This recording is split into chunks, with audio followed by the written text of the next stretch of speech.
Ili uyajue mengi yanayokuzunguka na yahusuyo jamii yako, usikose kuangalia na kufuatilia kipindi cha Sema Nasi. Nashukuru sana kupata fursa hii. Ningependa kuambia sana wananchi waendelee kudumisha amani na utulivu uliopo ndani ya nchi yetu, kuhakikisha tunaishi kwa upendo na kwa salama na amani. Natoka kwenye familia maskini sana. Hakuna mtu aloanza maisha akapata tu moja kwa moja. Na mtu anayetaka kujua maisha basi aanze chini. Mimi Othman Maalim Amr. Mimi ni mtu wa Mombasa au mtu wa pwani ya Kenya, katika kaunti ya Kwale ndiko nilikozaliwa. Mimi sijawahi kutoka kwenda kutafuta elimu pahala popote zaidi ya Afrika au zaidi ya Kenya. Niwapongeze kwa dhati pia. Mmoja mfuatiliaji mkubwa wa matangazo yenu, na mimi nafurahi kwamba ninachofanya kweli hasa nimejikita kwa jamii. Kila siku za Jumatano saa 11 kamili kutoka hapa Al-Fatah TV Online. Assalamu alaikum warahmatullahi wabarakatuh, mtazamaji wa Al-Fatah TV Online popote unapotutazama. Hujambo na karibu kwenye kipindi cha Sema Nasi, kipindi ambacho hapo awali kipindi kikikujia saa 10 kamili kila siku ya Jumatano, lakini kuna mabadiliko. Kipindi hiki sasa rasmi kitakujia siku ya Jumatano ifikapo saa 11 kamili za jioni kwa saa za Afrika ya Mashariki. Na shauku kubwa kukualika tena kwenye kipindi hiki cha Sema Nasi baada ya kusita kwa ajili ya mwezi mtukufu wa Ramadhani. Na sasa rasmi, mtazamaji, utaendelea kupata fursa ya kukutana na watu mbalimbali mashuhuri kupitia kipindi hiki cha Sema Nasi, na inshallah utaweza kufahamu mambo mbalimbali. Na wewe popote unapotutazama, unayo fursa ya kushiriki kwenye kipindi hiki, jukwaa ambalo hutoa nafasi kwa watu mashuhuri na kwa watu mbalimbali ambao wamefanya juhudi kubwa katika jamii. Ninayekualika mimi ni Rashid Salim Mohamed, na tunaye mtu mashuhuri na mamlaka ya mji mkongwe hapa visiwani Zanzibar. Katika kumbukumbu zake imeshawahi kuweka katika baadhi ya makongamano wanazuoni ambao wamepita katika mji mkongwe, na hasa katika zama hizi. Moja wapo pia katika picha takriban za watu 10 tulikutana na picha ya Sheikh Salim Saba, ambaye ndio mwanazuoni ambaye tuko naye hapa kwenye Sema Nasi. Umekuwa ukimwona Sheikh Salim Saba kupitia vyombo vya habari mbalimbali mnamo miaka ya zamani na miaka ya sasa hivi. Sasa kwenye ulimwengu huu wa mitandao ya kijamii umekuwa ukiziona darasa zake, lakini simulizi zake na harakati mbalimbali. Huenda pamoja na kumuona katika vyombo mbalimbali vya habari, humjui Sheikh Salim Saba ni nani. Mbegu hii iliota wapi, ilianzia wapi? Tukaona kama sisi Al-Fatah TV Online tuna nafasi ya kukuletea maisha yake na upate kumjua kwa undani Sheikh Saba ni nani. Sheikh, assalamu alaikum. Wa alaikum assalam wa rahmatullahi wa barakatuh. Vipi hali yako? Alhamdulillah. Sema Nasi inasemaje? Na alhamdulillah. Inakwenda vizuri. Na leo tunatarajia tutasema mengi na wewe. Inshallah. Tafadhali. Leo tumekubadilishia jukwaa pamoja na kipindi chako hapa Al-Fatah TV Online cha Uislamu kwa Hoja, kinachoruka kila siku ya Ijumaa saa 11 kamili.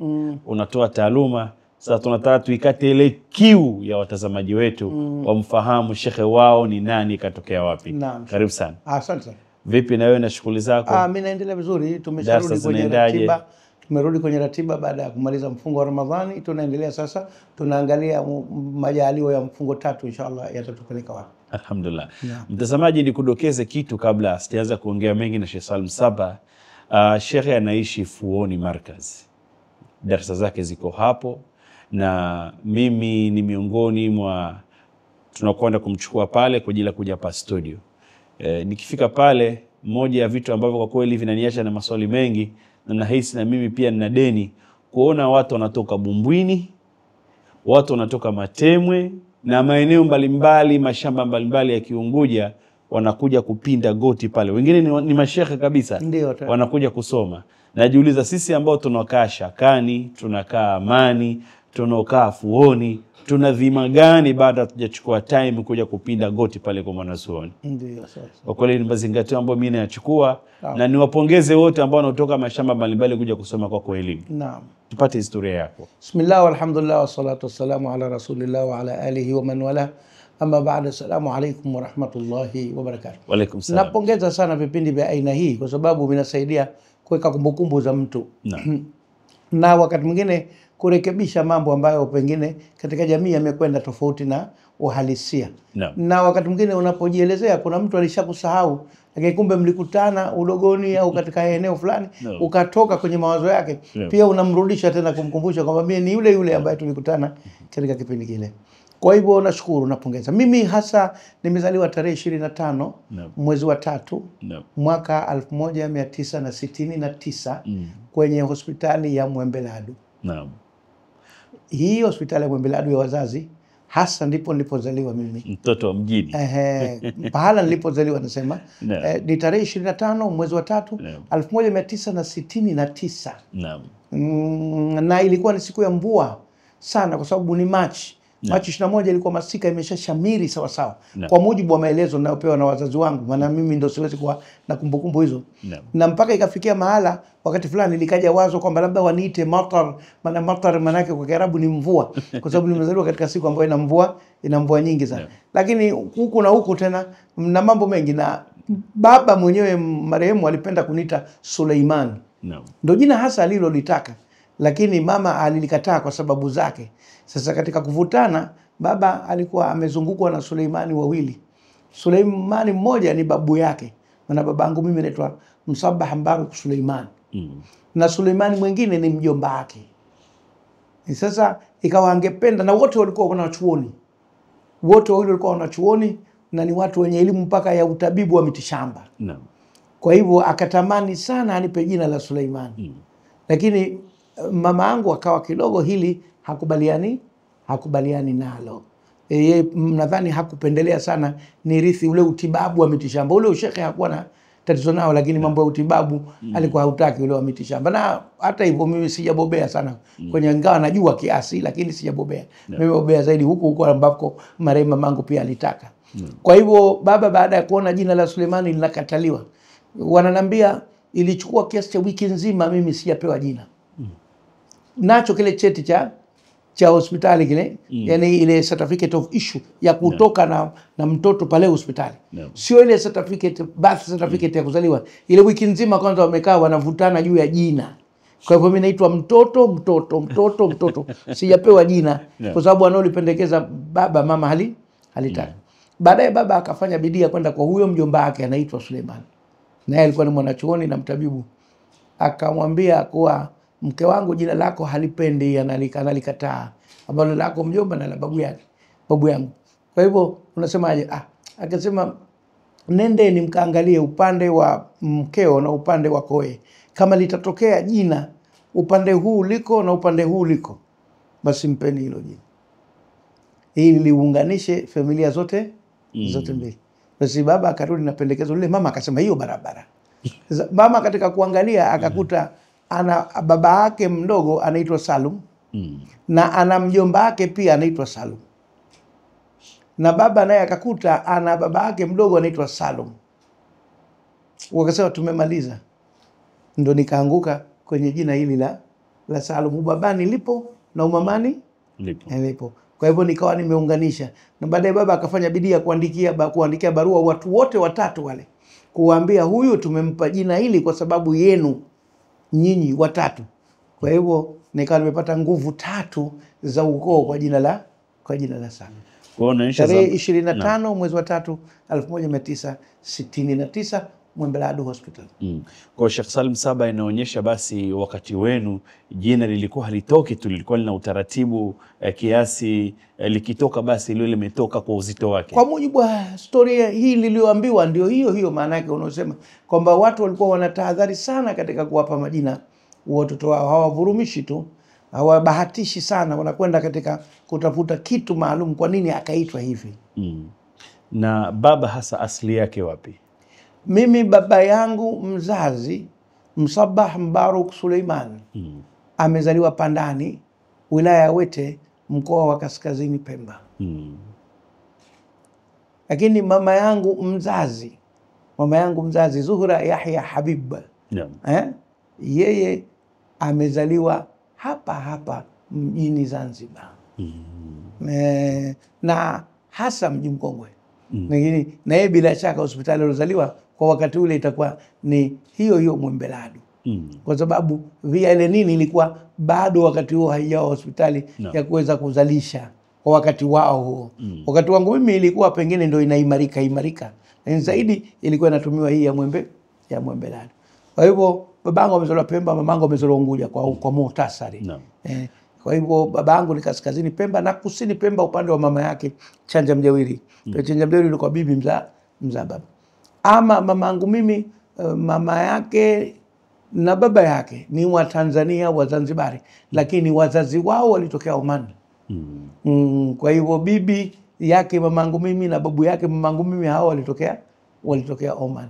Kwa hivyo tuna upande mmoja tuna moja kwa moja ukoo na familia zinazokwenda mpaka Oman na nyingine zinakwenda Pemba, na zikitoka Pemba zinapanda kwenda mpaka Lamu. Sisi tuna historia katika eneo moja linaitwa Mafaza, liko huko pande za Lamu, lakini alafu tena linapanda kurudi pande za Arabuni kwa upande wa babangu. Babangu mimi manake mchanganyiko wake na Afrika ni mkubwa zaidi kuliko upande wa mamangu. Asante. Sasa tuanze sasa elimu yako ya msingi. Mimi nimeanza kusoma wanaita Quran class wakati ule. Ndio tuseme elimu ya nasari, elimu ya chekechea. Mwaka 1974. Na ni mwaka mmoja tu. Na nimesoma Sateni. Nasari wakati ule ilikuwa mwanzo Sateni, baadaye zikaongezeka ikaja na ya Kidutani nasari. Zilikuwa Zanzibar nasari zilikuwa kidogo sana mwanzoni. Sasa asili ya kusoma nasari ya Sateni hapa ni kwa sababu baba yangu alikuwa anafanya kazi kwenye duka la serikali la shirika la Bizanje lililoko Mlandege. Kwa hivyo siku zote zile za kazi ni kunichukua mimi na baiskeli kwanza, akaniacha Sateni Nursery School. Ananipakia kwenye kile kibao cha mbele. Unajua kuna kibao cha nyuma pale mbele kwenye frame panaikuwa kibao, ananiweka pale. Ananileta. Akisha niwacha anakwenda zake sasa. Anakwenda zake dukani kwa kazini. Anakaa wakati ule nasari asubuhi tunapewa tosti au tunapewa slesi na maziwa au biskuti. Yani ilikuwa ni nasari, si kitu cha kawaida, nasari ya kweli kweli. Alikuwa anakatwa sehemu katika mshahara wake kwa sababu moja kwa moja anaunganisha na serikali. Ule mshahara ukiingia moja kwa moja anakatwa pale. Kwa hivyo nasoma pale nasari, alafu yeye anatoka ikifika muda kuja kunichukua. Akisha anarudi na mimi pale penye duka la serikali la Mlandege pale. Ananiwacha, anakaa na mimi pale mpaka saa 8:30. Na zamani mji huu 8:30 inalia honi. Nimetoka sauti ya honi. Ndio tunaondoka sasa, ananipakia kwenye baskeli. Na barabara kubwa ambao wakati ule wa mwanzo kupita mimi ilikuwa ni hii Hollis Road tunaita. Ndio hii barabara ya Bwawani tunasema. Ya msikiti Mablu ile. Ndio tunapita ile, hapo tunazunguka, anaiacha police station ya Malindi kulia, alafu anakuja zake mpaka sokoni, alafu soko kuu ile Kongwe. Alafu anaingia tena ndani penye uchochoro baina ya kanisa na bakery. Anapita hivyo, tunatokea huko Mkunazini ndani, tunakwenda zetu nyumbani. Kwa hivyo isipokuwa zile siku za weekend ndio ananiacha. Kwa hivyo nimeanza nasari Sateni. Na mpaka leo nakumbuka baadhi ya mambo. Mmoja katika mambo ambayo yalikuwa yananivutia sana ni nyimbo tulikuwa tunaimbishwa. Sisi tulikuwa tunaimbishwa katika kipindi kile cha nasari. Ziko baadaye nimekuja kuzisikia nyimbo zile zimechukuliwa nyingine na wasanii, nyingine zinakwenda tu.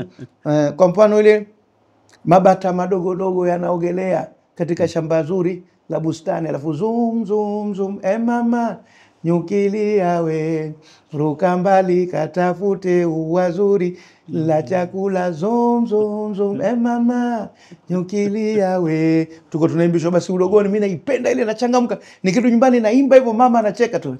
Alafu kuna moja mkulima mwenye shamba alipanda viazi, akachimba chimba akaona almasi, akatupa jembe upande, kaenda mjini, kanunua mutukari, sasa ni tajiri. Yo bahati kwa mtu mwenye shamba.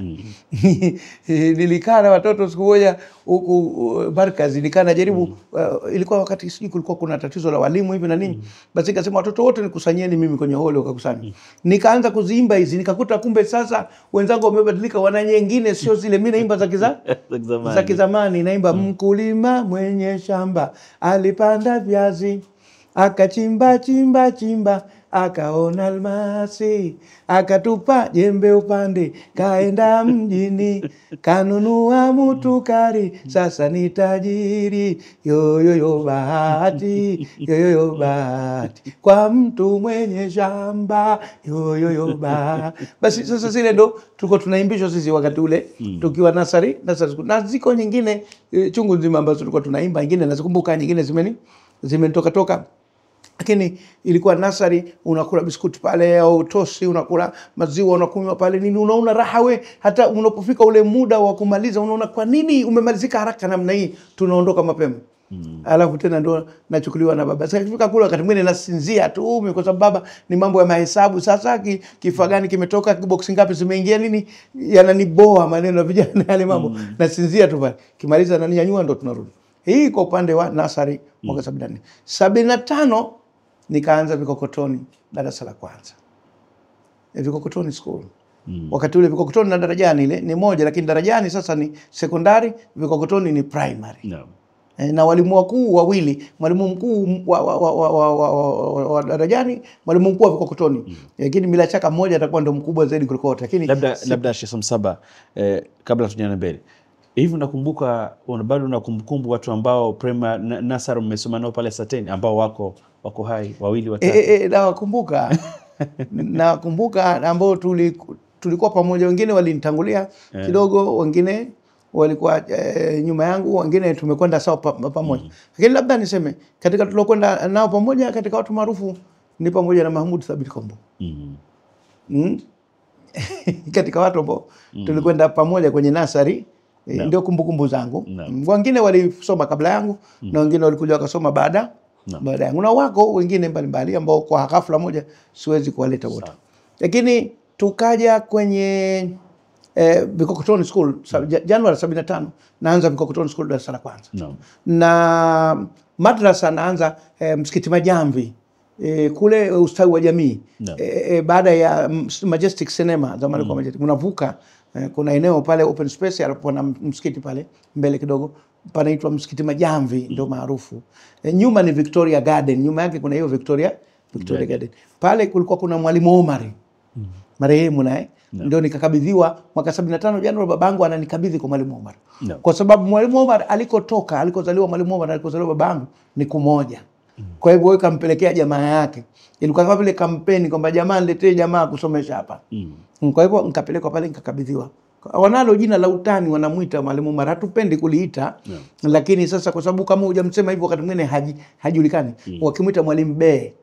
Kwa sababu anapofundisha Hanif alikuwa na kama kingongo be, ile be yake inatoka ile be. Kwa hivyo akawa anamtania kwa jina hilo, lakini ukimuita mwenyewe anakuchapa. Ni jambo zito kidogo, lakini jina lake Mwalimu Omar yule. Kwa hivyo nikakabidhiwa pale, ndo naanza alif be te the 1975 Januari, sambamba darasa la kwanza sambamba na madrasa. Ndo nimeanza pale Januari 75. Na baada ya kutoka Vikokotoni pale tulikwenda kwa kiasi, baadaye tukafanywa uhamisho. Sisi tulitoka Vikokotoni tukaletwa Hamamni. Kwangu mimi ikawa rahisi zaidi kwa sababu Hamamni ni kule kule sasa mji mkongwe ule wa asili. Na ile na nafikiri asili ya kuhamishwa ni ile habari ya kuvuka barabara pale. Wazazi wakawa wanaipigia kelele sana ile habari ya kuvuka, na ilikuwa bado hakuna zebra cross pale. Tunavuka barabara. Katika mambo ambayo nakumbuka sana, ilikuwa zamani mabodi ya sinema yalikuwa yanawekwa hapa upande wa Kiswandui. Hapa penye makontena sasa. Paka kwa mabodi ya sinema. Alafu kuna watu hapa katikati walikuwa wanauza vitu. Sasa ikifika ile recess tunatoka pale kwenda kununua vitu, wakati mwingine tunayashangaa yale mabodi ya sinema. Mabodi ya sinema ni tambara jeupe hivi linabandikwa kwenye mbao na kwenye frame linawekwa. Halafu panachorwa hasa mambo, tukio au sura za watu muhimu ambao watakuwa wameigiza mchezo fulani wa sinema. Halafu inakuwa imeandikwa hapa. Sasa kazi yetu kwenda kushangaa pale sana na kuangalia, na tunajaribu kusoma yale maneno kama tunaweza kuyasoma kwa sababu ya taaluma yetu bado ni ndogo. Lakini kubwa kuliko yote palikuwa na watu wanauza vitu pale recess ile sana. Mmoja akiuza urojo wa ndizi. Sio wa mbatata. Wakati huo viazi mbatata Zanzibar ni adimu sana, vinakuja kidogo sana. Kwa hivyo hatukuwa sana na urojo wa viazi mbatata. Sababu sisi si wakulima wa mbatata na hatuna kilimo cha mbatata cha kutosha. Yaani mbatata tunategemea kutoka bara na ujaji wake ulikuwa mdogo, si kama sasa. Sasa unakuja kwa wingi. Na hata hivyo mbatata zetu zilikuwa tunatumia ni zile ndogo ndogo moja moja, sio yale viazi mbatata vikubwa. Sasa urojo maarufu ulikuwa ni ndizi zinachemshwa na maganda yake. Hizi ndizi za kula, ndizi mbichi. Alafu baadaye zinatolewa yale maganda, zinamenywa, zinakatwa. Unatengenezwa huu urojo tulionao, lakini unakuwa ni wa ndizi. Sasa kwa tunanunua urojo wa ndizi pale. Senti 5, senti 10 wakati huo. Na kuna mtu mmoja alikuwa anauza malai, kulfi, hizi barafu hizi, ice cream. Lakini mara nyingi ni ya ukwaju au ya rangi hivi na ya kijiti. Unakwenda unanunua kula. Sasa ugomvi na mama, yale madoa ikidondokea ile nguo yako uniform ile ikadondokea yale malai tunaita sisi. Basi yanachafua. Na huko mnanipa kazi ya kufua nini mara unapigwa makofi kidogo na hivi, unajua tena mama anakuweka sasa. Kwa hivyo unakula kwa tahadhari. Wakati mwingine unakiwa kwenye kipande cha gazeti unakula kwa hivi mpaka unamaliza. Na vitu vingine, njugu wakati mwingine za kuchemsha, karanga zile na maganda yake tunanunua, tukitoka pale tunacheza. Hiyo kwenye 70, nimekwenda hivyo 75, 76, fikiri 77 mwanzoni nikahamishiwa skuli ya Hamamni. Sasa mwaka 77 mimi tangu huko nyuma nilikuwa tayari nimeshateuliwa kuingia kwenye Afro Shirazi Young Pioneer. Ndio hawa chipukizi tunawaita sasa. Young Afro Shirazi Young Pioneer. Ilikuwa ni idara moja katika idara za ya Youth League ya umoja wa vijana. Kwa hivyo tulikuwa tunakwenda Gymkhana kule kufanya mazoezi na nini, tunafundishwa zile mbinu, uvaaji wa zile nguo, viatu, raba nini. Ilipokuja kuingia mwaka 77 inazaliwa sasa CCM na kuondoka Afro Shirazi Party hapa Zanzibar na kule 5 tukabadilika tukawa chipukizi. Na huko sasa kutakuwa ni eneo jingine katika kuzungumza historia yangu kisiasa. Kwa hivyo madrasa nikasoma kule. Alafu baadaye sijawahi kuhitimu msaafu pale Msikiti Majamvi. Nikaja kwenye chuo kimoja maarufu kinaitwa cha Bi Mwalimu Mkunazini hapa katikati. Shangazi yake marehemu Bakathiri. Bi Mwalimu na Bidada. Nikasoma pale kiasi na sikuwahi kuhitimu vile vile. Lakini baadaye nikapata bahati ndo mwishoni ya kusoma kwa Bi Mariamu ambaye mpaka leo yupo mwalimu wangu aliyenihitimisha Qur'an. Mimi walimu wawili wanawake wamenisomesha Qur'ani. Huyo Bi Mwalimu tuseme na Bidada na huyu Bi Mariamu, lakini Bi Mariamu hasa ndo ambaye amenifundisha Qur'ani mpaka nimehitimu. Na bahati nzuri yeye katika ukoo vile vile wa Sheikh Abdullah Saleh Farsi. Katika ukoo huo naye wanahusu. Kwa hivyo nimefundishwa mpaka nimehitimu, mpaka yeye akanikabidhi wanafunzi sasa nifundishe kwa upande wa taaluma yangu ya kidini. Yani hilo ni hasa Qur'ani nimehitimu katika mikono ya Bi Mariamu. Natamani kujua umri huo Sheikh Salim Saba alikuwa ni kijana wa aina gani na nini alikuwa anapenda zaidi? Mimi kwanza nimehitimu Qur'ani mapema sana. Sikuwa nimefika hata miaka 15 nilikuwa nishahitimu Qur'ani kabisa na nishapewa wenzangu kuwafundisha. Hata kipindi changu nilichokuja kukaa Tanga vile vile nilikaa nikasomesha wenzangu wengi sana. Na nimepata bahati ya kusomesha watu walionizidi umri pia. So, nimekuwa na wanafunzi wengine sasa ukilinganisha mwalimu na mwanafunzi kusema sasa nani mwalimu nani mwanafunzi, inaweza kuonekana mimi ni mwanafunzi, wao ndio walimu zangu kwa sababu walinizidi umri. Ala kula hali nilikuwa ni kijana mdogo sana. Bado hata sijafikia umri wa baleghe, nimeweza kuhitimu na kuanza kukabidhiwa majukumu ya kufundisha. Na kwa upande wa elimu ya shule, tulipokwenda zetu Hamamni nimeendelea pale mpaka darasa la 7 hivi. Tukalazimika kwenda Pemba kuishi. Nikaendelea darasa la 7 Chanja Mjauri School na darasa la 8. Chanja Mjauri School nisoma darasa la 7 na darasa la 8. Lakini wakati huo tayari nishahitimu Qur'an. Kwa familia ilihamia Pemba. Tulikwenda kukaa kwa sababu kama nilipokuambia Chanja Mjauri pale ndio kwa bibi yangu aliyenizalia baba. Na shangazi yangu alikuwa pale. Tulikwenda kukaa kwenye familia ya shangazi yangu. Na hicho ni kipindi ambacho mama yetu mzazi aliondoka kwenda Oman. Kwa hivyo ikawa baba sasa yuko kwenye pilika haiwezi familia kukaa naye muda wote. Tukapelekwa pale. Tukakaa pale nikasoma Chanja Mjauri School miaka 2. Halafu mambo baba yakamtengenea hapa akaturudisha. Tukarudi sasa tena hapa Zanzibar. Kurudi hapa nikabidi niende Forodhani School. Nikasoma wakati unamalizia lile darasa la 8. Nilipomaliza darasa la 8 Forodhani School mimi sikuendelea tena na school. nika concentrate na masomo ya dini. Mimi kimwambia mtu kwamba elimu ya shule mimi nimeishia darasa la 8, hii academic, hawezi kuamini. Na Kiingereza kizuri ulichonacho. Sijui kwa nini, lakini nilifanya bidii za ziada. Naam. Alafu pia nikapata bahati ya kusoma Al-Haramaini Dar es Salaam, masomo ya jioni ambayo yalikuwa yanafundisha lugha ya Kiarabu na masomo ya Kiislamu. Wakati walimu zetu kina Juma Poli, Sheikh Mohamed Saleh Msudani na wengineo walikuwa wanafundisha pale. Nani alikuchochea zaidi kumili kwenye masomo ya dini? Mimi nadhani ni kwa sababu tangu huku kwenye msingi nilikuwa nafanya vizuri kwenye masomo ya Kiarabu, dini, Kiswahili, Kiingereza, historia, siasa na biology. Nilipoingia kidogo sekondari, biology. Hisabu zilikuwa hazinipigi chenga, lakini sikuwa nabobea sana kwenye hesabu. Hesabu zangu kubwa zilikuwa ni kugawa, kuzidisha, kutoa, kujumlisha, alafu na zile BODMAS. Zile hesabu za BODMAS na zile za algebra. Basi, lakini kwenda na fraction kidogo zikawa haziletei tabu. Lakini sikuingia sana kwenye logarithm, equilibrium, manini, huko sikwenda sana. Kwa hivyo ikaonekana wazi kwamba mimi siwezi kuwa mwanasayansi. Kwa sababu kama huna hesabu sayansi huwezi kuinyanyua. Na hesabu yangu ilikuwepo lakini si ile ya juu sana.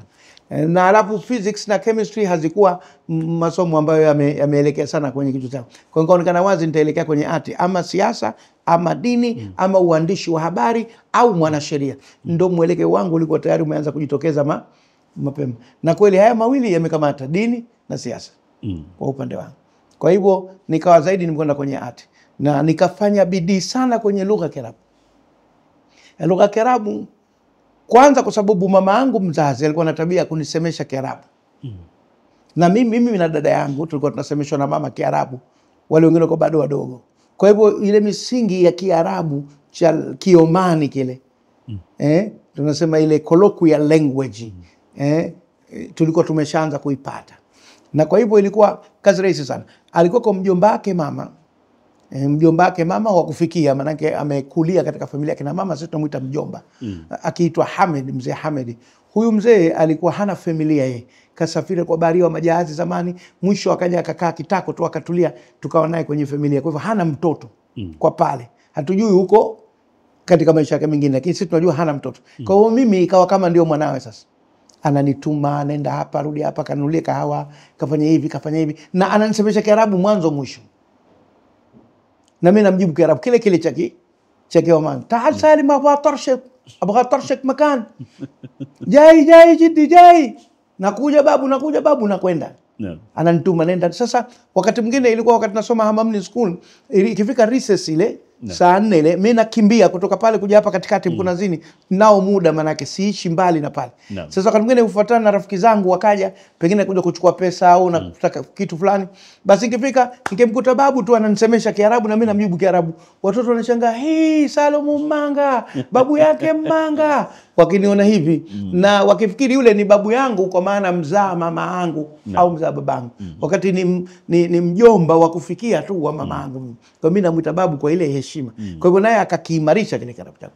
Na ikatokea baadaye akapata tatizo la miguu, ikawa sasa kule anakolala chumbani lazima apate mtu wa kumsaidia jambo. Kwa hivyo mimi sasa nikawekewa godoro langu pale, yeye analala hapa, mimi nalala hapa. Yeye analala hapa, mimi. Usiku chochote nilichokitaka ni mie mtu wa kwanza kunituma. Na yeye alfajiri kisha amka lazima niamshe. Lazim tusalli. Ma yisir ma tusalli. Kif ma tusalli anta? Lazima usali, wa haiwezekani wewe usisali. Basi tena sana nihimiza ile. Nikamwambia ana mahida salli. Naambia mimi sijui kusali. Ananiambia kutub andika. Chukua karatasi na kalamu andika, ananifahamisha ukitaka kusali fanya hivi. Kaza kile Kiarabu kikawa kinaanza kuingia. Lafdhi ile accent ya Kiarabu inakuja.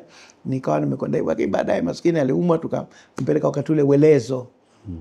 Kule kwa wagonjwa. Akakaa kama mtu mlemavu na nini, baadaye akafariki. Babangu akashughulika maziko, akazikwa, kila kitu tukamalizana naye.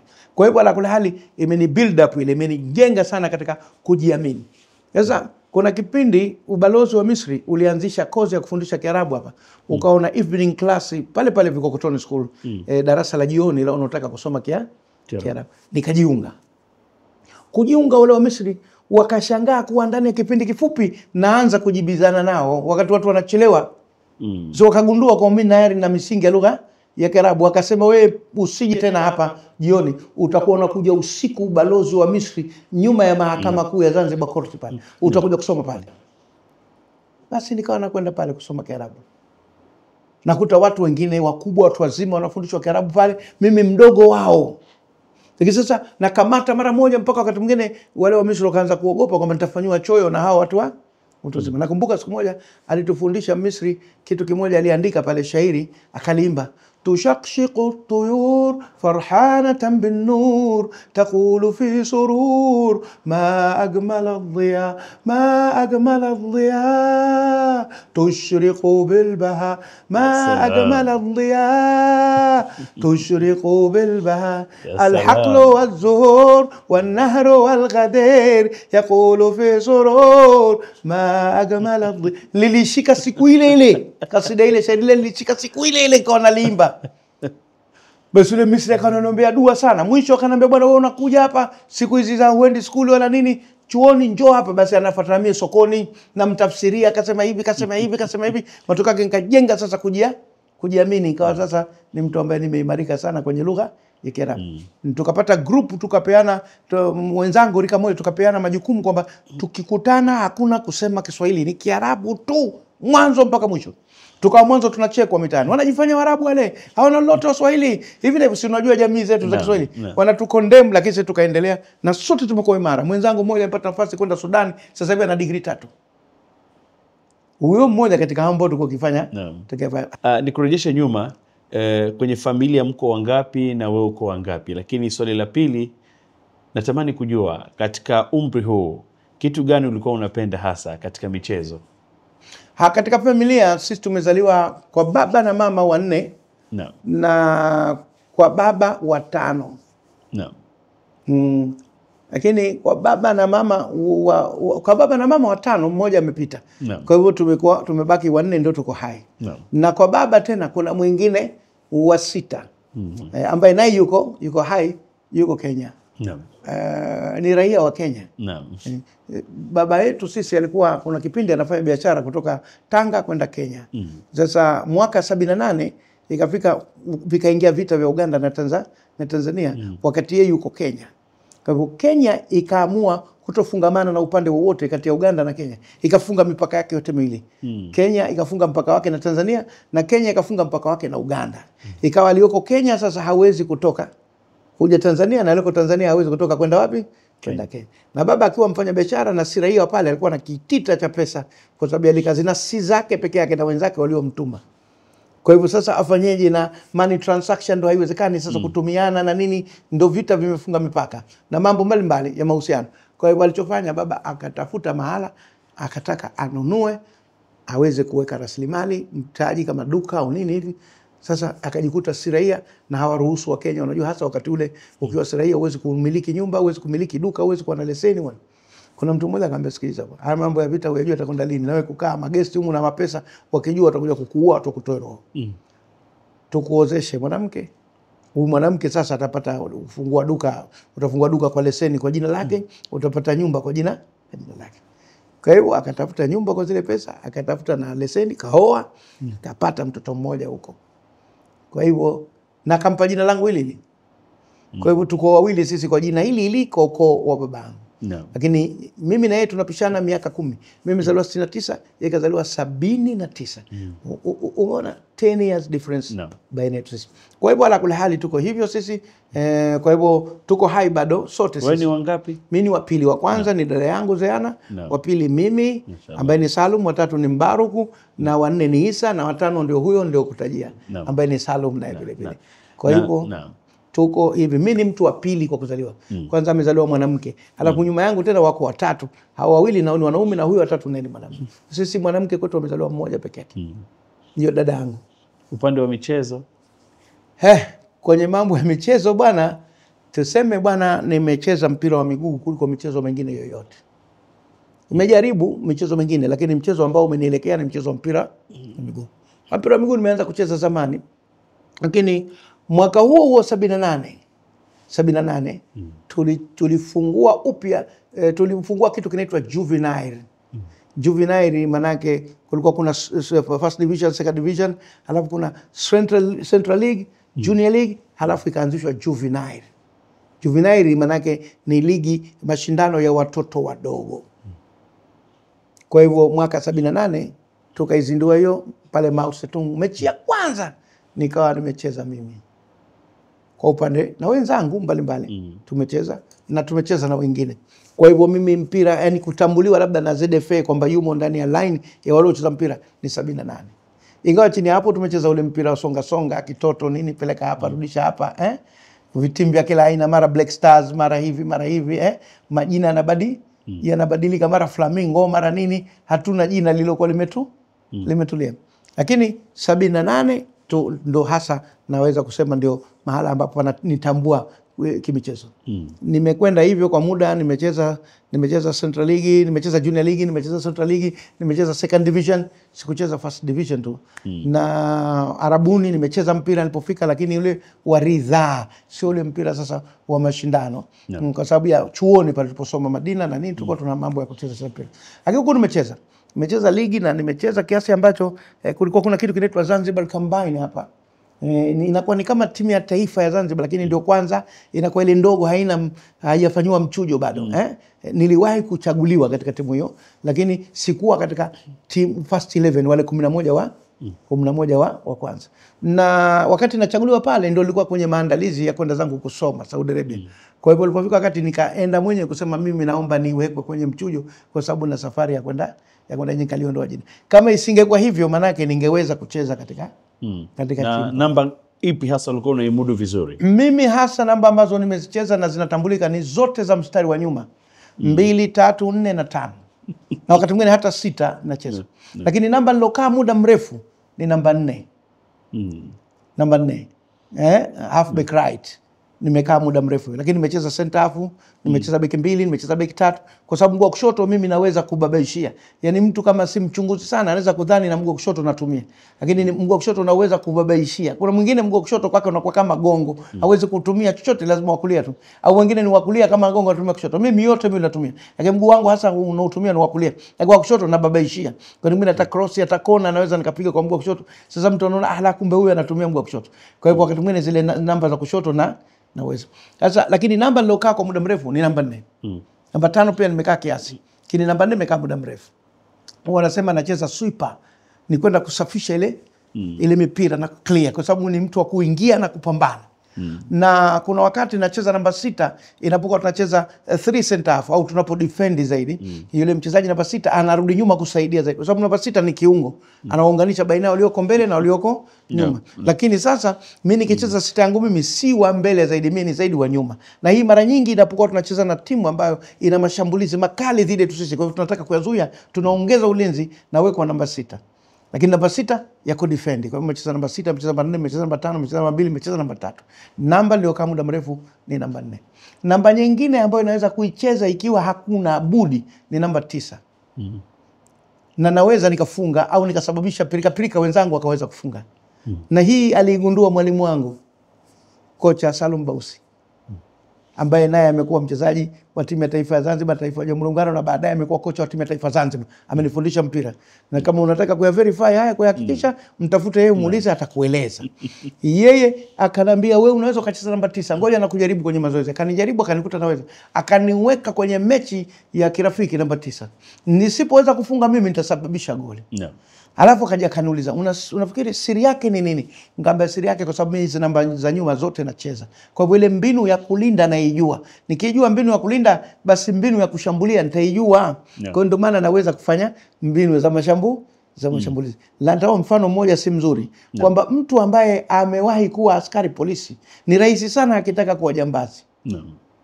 Sijui umenielewa? Kwa sababu huyu analinda, huyu askari polisi. Sasa akiamua kuwa na roho mbaya awe jambazi, so anajua mbinu zote za ulinzi. Kwa hivyo na mlinzi beki akishaamua kuwa forward anajua mbinu za ushambuliaji. Kutokana na thamani na kujali taarifa kutoka sehemu mbalimbali, Al-Fatah TV Online inaomba ushirikiano wako mtazamaji, kutoka popote ulipo, kutupa taarifa za matukio mbalimbali ili tuyafanyie kazi na kuyarusha hewani, kama vile taarifa, habari, mikasa au matukio. Si hayo tu, pia unaweza kutupa taarifa kuhusu watu wanaokabiliwa na matatizo mbalimbali ya kimaisha, ili tuyafanyie kazi kupitia jumuiya yetu ya kutoa misaada muhimu ya kijamii, Al-Fatah Charitable Association Zanzibar. Wasiliana nasi leo kupitia namba zetu za WhatsApp alama ya kujumlisha